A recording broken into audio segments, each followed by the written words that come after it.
ഒരു സ്പെഷ്യൽ ചിക്കനാണ് ഉണ്ടാക്കാൻ പോകുന്നത്. അതായത് അതിൽ അധികം മസാലകളൊന്നുമില്ല, എല്ലാം ചതച്ചാണ് ഉണ്ടാക്കുന്നത്. ഉള്ളി, പച്ചമുളക്, ഇഞ്ചി, വെളുത്തുള്ളി, കരിവേപ്പില, കടുക്, പെരുംജീരകം, കുറച്ച് ഗരം മസാല, ചില്ലി ഫ്ലേക്സ്, മഞ്ഞൾ, ഉപ്പ്, പിന്നെ തേങ്ങ ഇങ്ങനെ ചുട്ടത് നമുക്ക് ചതച്ച് തുടങ്ങാം.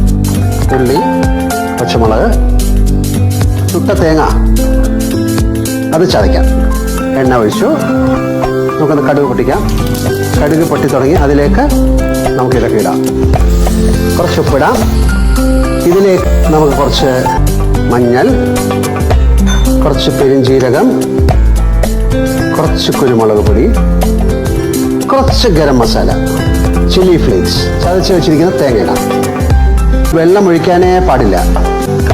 ഇതിലേക്ക് നമ്മൾ ചിക്കൻ ഇടും. Special chicken.